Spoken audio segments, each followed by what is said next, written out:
Sara Duterte at kay PBBM at yung sa pagbagsak nga ng ratings ni Sara. So ito po mga kababayan, birada na.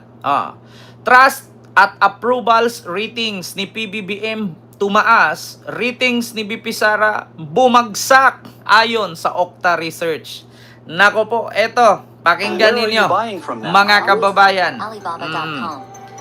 Wait lang ha, may ads. So ito. Governance reasons, nag-improve ho ng bahagya yung trust and performance ratings ni Presidente for this quarter. Kay VP Sara, medyo mas dramatic ho yung drop, no? Naitala ang pagtaas sa ratings ni Pangulong Ferdinand Marcos Jr. Batay sa latest survey result ng Okta Research ngayong buwan, umangat sa 64% ang trust rating ni PBBM ngayong Hulyo kumpara noong Abril na may 60%. Bumaba naman ng 4% ang trust rating ni Vice President Sara Duterte. Nakitaan rin ang pagbaba sa rating ni Senate President Francis Chis Escudero mula 55% ay bumaba ito sa 51%. Diba? Alam nyo ba kung bakit mga kababayan na ang ratings ni Sara, ni Chis Escudero ay bumabagsak ng 4% at samantalang kay PBBM na dating 60% ay naging 64%. Yung 4% ni Sara at 4% ni Chis Escudero na paghalo na punta kay PBBM. Sa madaling salita mga kababayan, alam nyo po kung bakit. Yun po yung kadahilanan na dinelay ang impeachment ni Sara. Sino po ba ang nagdelay? Malamang si Chis Escudero. 'Di ba? Nadagdagan pa sa issue, sa issue ng pork barrel na 142 billion. At ito pa mga kababayan, ang napansin kasi ng mga tao, mga kababayan, kung bakit nawalan sila ng tiwala at ratings ni Sara bumagsak. Una, si Sara kasi mga kababayan, nangyari na yan sa mga politician na puro ngaw-ngaw. Naalala ninyo noong 2022 election, napakadami pong mga presidential candidates. Bungaw ng bungaw kay PBBM na magnanakaw daw, bayaran ang tax. Ending, hindi nanalo at nangungulilat. Di ba? Kaya bilang advice sa mga politician, itigil ninyo yung kakadakdak ninyo. Bakit? Diyan kayo masisira. Naalala nyo yung mayoral race ng Maynila? Putak ng putak si Sam Bersosa. Natalo ni Isko. Si Isko tahimik lang. Si Sam Bersosa bakbak ng bakbak. Katulad kay Sara, pumunta ng 6th District. Pinalabas pa niya doon. Gaganong-ganon yung dila ni Abante. Anong tawag sa kanya? Hindi nanalo manok. Talo si Abante nanalo. Pagdating niya doon kay Chua, 0 ang kalaban. Si Chua pa rin nanalo. Pagpunta niya ng Batangas kay Luistro, si Luistro pa rin nanalo. Kasi nga damor kuda kay ng kuda, tas wala naman kayong nagawa, hindi kayo papaniwalaan ng tao. Di ba? Kaya bakit pa si Sara bumagsak? Kasi ang nakikita ng tao, mga kababayan, may issue ka pa nga sa confidential, hindi mo masagot-sagot, pero ang lakas-lakas mong mamuna. Puro ka gala, puro ka lipad, puro ka takbo, puro ka pasyal. Samantalang si Marcos na sinisiraan mo, nagkakanda kuba sa pagresolba sa problema ng bansa. Di ba?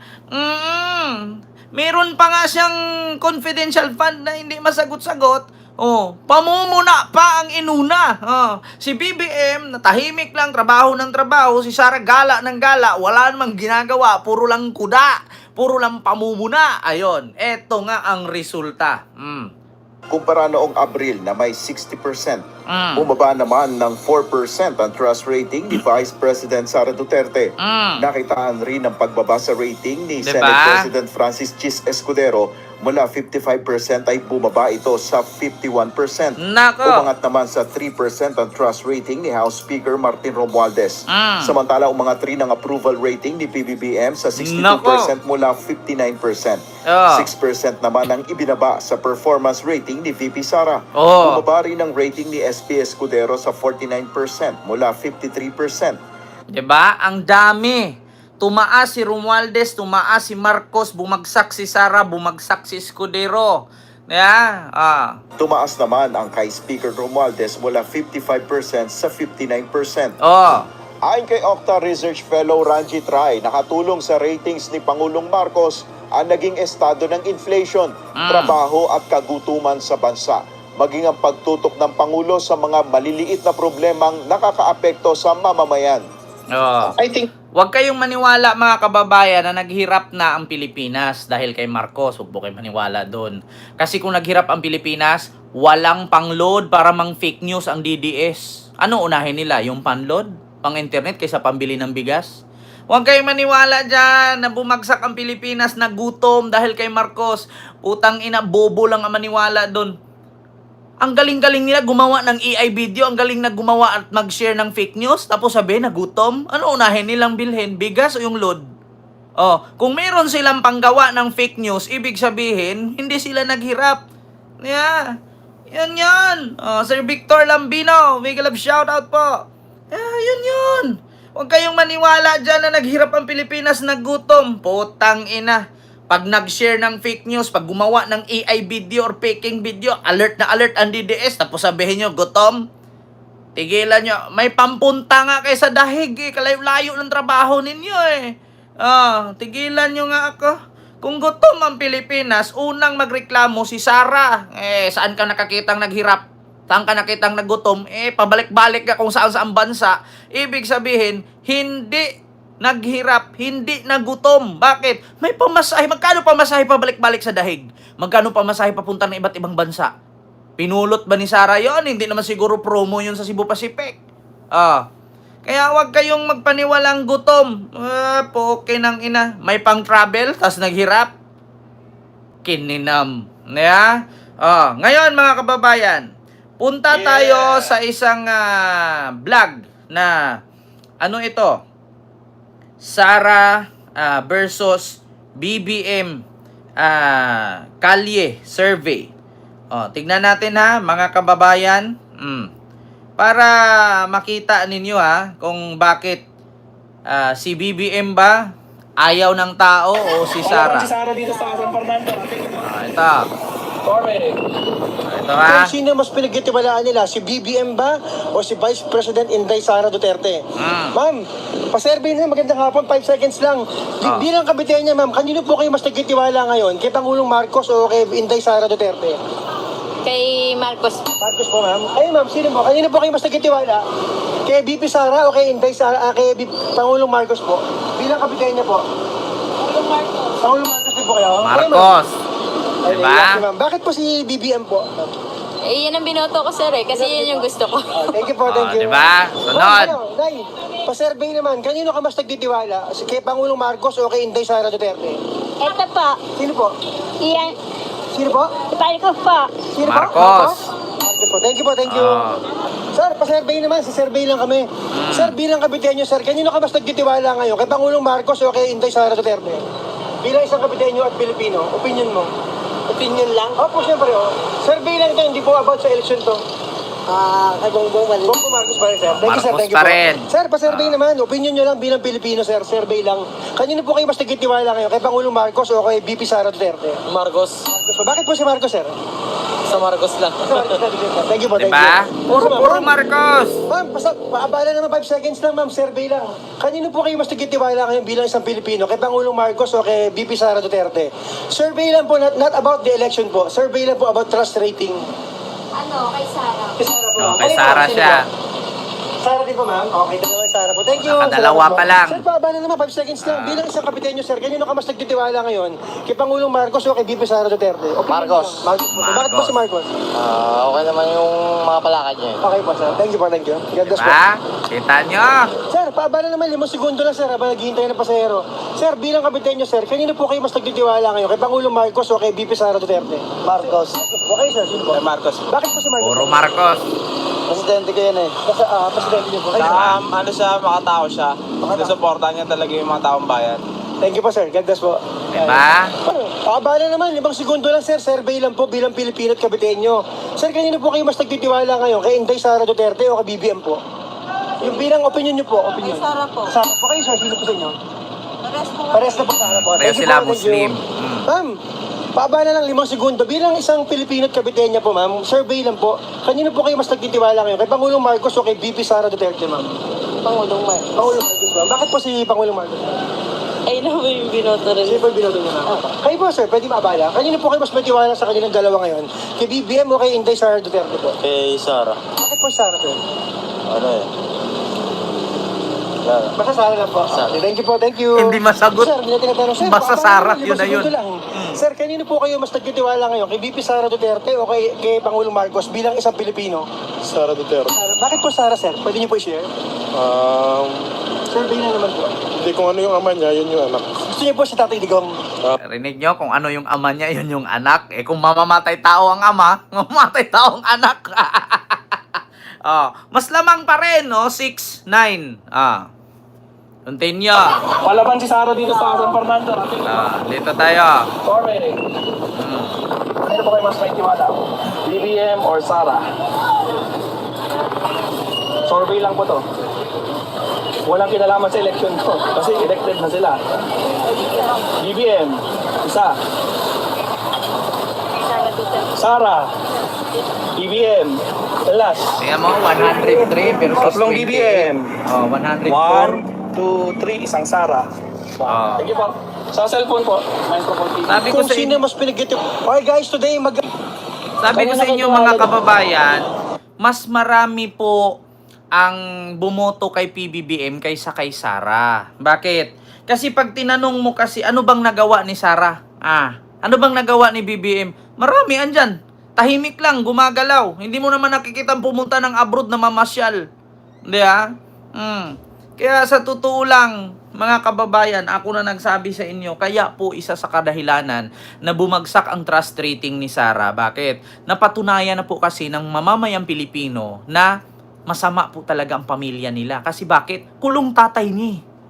Yan ang malaking kabagsakan, yung pagkakulong ni Digong. Bakit? Kasi kung sabihin natin hindi makasalanan si Digong, walang ginawang masama, ba't nga nakulong at hindi nila mapauwi? Diba? So yun lang. Speaking of Digong, mga kababayan, bagsak talaga si Sara. Pangit ugali, pangit ang tabas ng dila, walang ginagawa, puro gala, sinasahuran, walang aksyon, public servant na turingan pero hindi nagtatrabaho. Sunod mga kababayan, dito tayo kay Digong. Ano ba itong kay Digong, mga kababayan? Harry Roque. Si Harry Roque, mga kababayan, sinipa na po ni Digong bilang isang tagapagtanggol or sa madaling salita, niligwak na. Kaya sabi ko sa inyo mga kababayan, kabahan po kayo dito mga DDS pag si Harry Roque ay bumaliktad at magiging whistleblower yan at sabihin niya na sangkot si Digong, tumanggap ng ganito, tumanggap ng ganyan kasi House Speaker yan ni Digong noon. Ito po mga kababayan, nakapasok lang ng balita. Harry Roque, inordiran na ni Digong na pauwiin ng Pilipinas at hindi na mangialam sa kanyang kaso. Naku po, pinaalis na ni Digong. Ito po mga kababayan, Diyos mio Marimar. Antayin ninyo mga kababayan, pag si Harry Roque ay bumaliktad. Ito mga kababayan, according dito sa Daily Tribune. Daily Tribune post po yan Digong and Roque. Ito po, Digong drops Harry Roque, go home. Ayan ang sabi basahin ko lang po itong post ng Daily Tribune. Break it to me gently. Harry Roque is not wanted by Duterte or anyone near him. From the former president would prefer Mr. Roque stop interfering and return to the Philippines where his talents and troubles are better suited. Where at least Boeing is accepting him. This was made painful clear by Duterte's lead counsel Nicolas Kopman in an interview that should ended the fantasy once and for all. Duterte lead counsel also exposed Roque supposed crazy attempt to sue the Dutch government while begging them to release Duterte. Embarrassing. Nakakahiya daw. From day one, Roque has undermined me and misled the public. Sabi ni Kaufman. Minaliit daw ni Ni Roque si Kaufman. Umpisa pa lang daw. Kasi ang sabi ni Roque, magaling siyang abogado at siya ang makakapagpauwi kay Digong nyo. So ngayon nagsalita na po si Digong. Wag na daw mangialam si Roque at umuwi na lang daw ng Pilipinas. Nasa kanya na daw yan kung tatanggapin siya ni Boying Rimulya. Hindi pagkatapos gamitin si Roque, si Roque pagkatapos pagtabuyan na buong buhay niya, support siya sa puon niya. Sabi ni Aima Laiko. Ayan, Aima Laiko. Kaya nga ang sabi mga kababayan, si Digong sinipa na po si Harry Roque. At ang sabi nga ng kanyang abogadong si Nicholas Kaufman, ayaw na daw ni Digong kay Roque na mangialam pa sa kanyang kaso kasi nakabigay lang daw ng trouble. No, ito, first and foremost, Roque has undermined me and misled the public. Ayon kay Kaufman. So ang sabi daw ni Digong, umuwi ka na Roque. Huwag ka nang mangialam sa kaso ko, nakakahiya. Ayan po mga kababayan, nag-post agad si Harry Roque. Statement of Attorney Harry Roque, July 30, 2025. My support to the Duterte legal defense continues. There is no truth that I have interfered in the case of I have given statement that might affect the defense legal strategy in the International Criminal Court or ICC. As a loyal foot soldier of the Duterte, I have no wish but to bring the former president back to the Philippines alive. And like many Duterte diehard supporter, I feel a sense of frustration on the pretrial detention of our beloved president. Kaya nga sa totoo lang mga kababayan, wala na. Si Duterte mismo nagsabi, umalis ka, wag kang mangialam sa kaso ko, umuwi ka ng Pilipinas, harapin mo ang problema mo. Kasi nakakaano siya ng trouble mga kababayan. Alam nyo kung bakit? Sa totoo lang si Duterte, ilang beses na nawagan na huwag manghimasok ang mga supporter sa kaso niya kasi mangyari dyan, dagdag lang yan sa kaipitan ni Digong doon. Unang-una, alam nyo ang unang ginawa dahil sa impluensya ni Roque, ni Maharlika, ni Sara at iba pa? Yung pagsira ng account or social media ng isa sa mga judges sa ICC. Yung binatikos nila si Julia Mutok, yung blonde, diba, yung blonde na judge. Pinutakti nila, binastos nila yung social media. Inispam nila. Kaya sa tingin ninyo, makakatulong yun para makalabas si Roque? Hindi.